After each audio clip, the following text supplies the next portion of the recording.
ইন্নালিল্লাহ। হায় রে আল্লাহ, কত বড় একটা অ্যাক্সিডেন্ট ঘটে গেল। এই জায়গায় কোনো জিনভূত আছে নাকি আল্লাহ জানে। কয়েকদিন পরেই এখান দিয়ে এরিয়াতে অ্যাক্সিডেন্ট ঘটে। কিছুদিন আগে তো কুর্মিটোলা হসপিটালের সামনে একটা অ্যাক্সিডেন্ট হয়েছে। তারপরে এই যে 2018 সালের জুলাই মাসে দুজন ছাত্রছাত্রী বাস অ্যাক্সিডেন্টে জায়গায় শেষ হয়ে গেছে। এটা নিয়ে তো সারা বাংলাদেশে তোলফাড় শুরু হয়ে গেছে। সিএনজি এলার দোষ এখানে।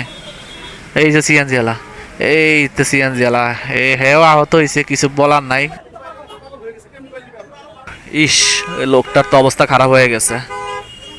এই কারো কোনো ক্ষতি হয়েছে আল্লাহ জানে। ও মাই গড, এ মনে হয় যাত্রী।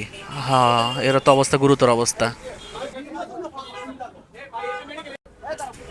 হ্যালো গাইস, আমরা আছি কুর্মিটোলায়। আমরা এখানে আমাদের নিজস্ব ভিডিও শ্যুট করতেছি। এমন সময় এই মাইক্রোবাসের সাথে একটা সিএনজি অ্যাক্সিডেন্ট করে। এখানে মাইক্রোবাসটা দাঁড়ানোই ছিল, সিএনজিটা রানিং আইসে এখানে অ্যাক্সিডেন্টটা করে। যাই হোক, আল্লাহ মাফ করছে মনে হয়। দেখা যাক, কার মনে হয় কিছু হয় নাই, তবে অ্যাক্সিডেন্টটা গুরুতর হয়েছে। ড্রাইভারের ক্ষতি হয়েছে আর কয়েকজন যাত্রীর ক্ষতি হয়েছে। এই আমগো পাশেই তো। হায় রে, পিছনে দিয়ে এত বড় ঘটনা ঘটে গেল। ও মাই গড। ওই যে আমাকে ফুয়াদ ভাই দাঁড়ায় রয়েছে।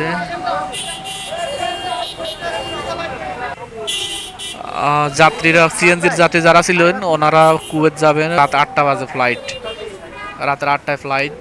এখন ওনাদের ফ্লাইটের কি হয় আল্লাহ জানে। সবচেয়ে বড় কথা হচ্ছে আল্লাহ বাঁচায় রাখছে, এটাই মেইন।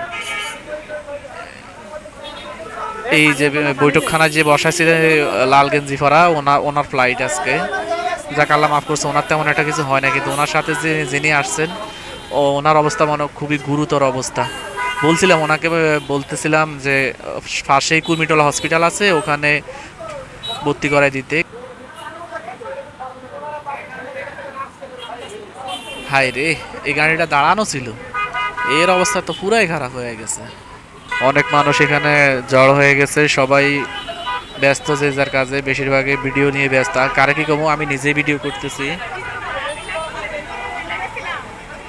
কিসে